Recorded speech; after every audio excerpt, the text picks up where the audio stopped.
Hello everybody, welcome back to my book vlog. Today we're discussing a seminal book, a classic, Maya Angelou's I Know Why the Caged Bird Sings.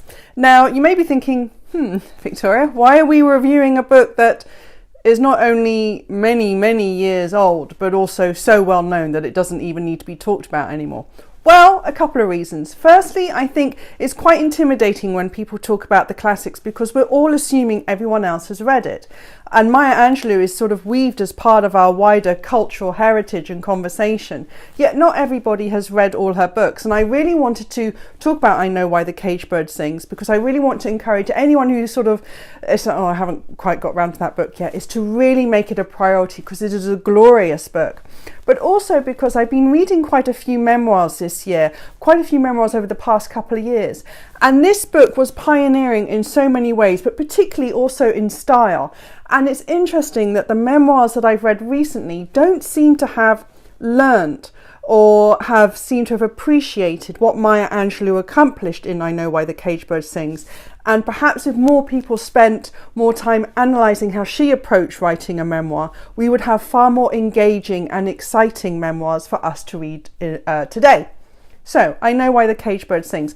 Another reason why I also read it recently is because this is the first of 7 installments, 7 books of Maya Angelou's full autobiography.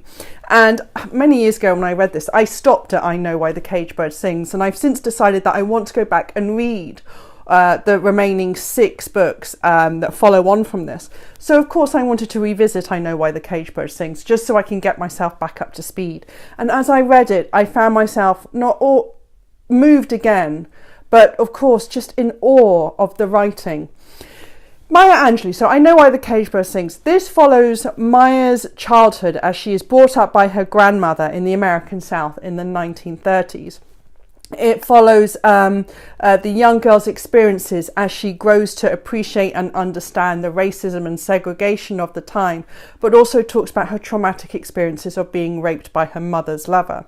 Her parents are largely absent for reasons that we don't quite understand. They live further away in California, and so her real anchoring relationship in the community that she's brought up in is that of her grandmother in the Deep South. What I particularly loved about this from a stylized perspective is that it is written almost like fiction. So we are completely anchored in this setting. We are completely anchored in Maya's character. We watch through Maya's juvenile eyes as she witnesses various acts, various experiences that she has growing up in the Deep South, and how she begins to absorb and learn and understand the dynamics of the society that is playing out around her. Nothing is sat down and explained to us, and that's what I love. For example, we don't quite understand ever why her grandmother is bringing her up and not her parents. And of course, why should we understand? Because probably it hasn't been explained to Maya as well. This is show not tell at its finest. There's some wonderful incidences as her grandmother is a particular scene where her grandmother is humiliated by some poor white kids in the area. And Maya witnesses this, but she doesn't fully understand why. The humiliation is sort of implicit rather than explicit, and it's rather crude. And I love the way that that scene is not explained to us either. We're not parroted what is going on here. Maya doesn't talk to us and explain the racism, the segregation. Instead, she asks us to look through her eyes as a 7, 8, 9, 10-year-old girl. And that is actually how you approach a novel. And that is what makes I Know Why the Caged Bird Sings so fascinating, is that it reads like an immersive spiritual piece of work, that is a spiritual piece of fiction, where you're constantly caught up in the characters and the setting of that story. And you can almost for a moment forget that this is autobiography, because there isn't this sense of distance. There isn't this sense of Maya as a sort of 50-year-old woman looking back at her time 40 odd years before. This is her anchoring us in who she was at that time, which I absolutely adored. Is this moving? Yes, Christ alive, it's moving. But it's also remarkably raw and honest, and it's really easy to read. This isn't an intimidating book. You will absolutely fly through this. It is also a really important book revisiting it now in the world that we live in today, and the racism that has become acceptable, and not just acceptable but almost venerated in the United States again. And Maya's work remains terribly as pertinent and as relevant as ever.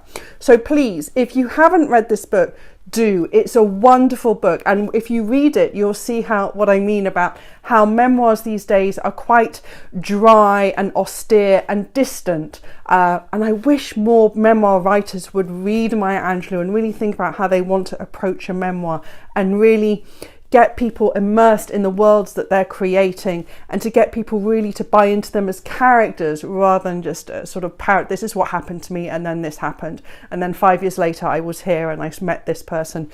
This is really anchoring us into a world that almost feels like fiction but is unfortunately desperately true. This is fantastic, and if you have read it, please do read it again, or at least tell me what I've got to expect for the next 6 novels that I'm going to read of Maya's autobiography. I really am very excited to finish them all. Maya Angelou, I Know Why the Caged Bird Sings.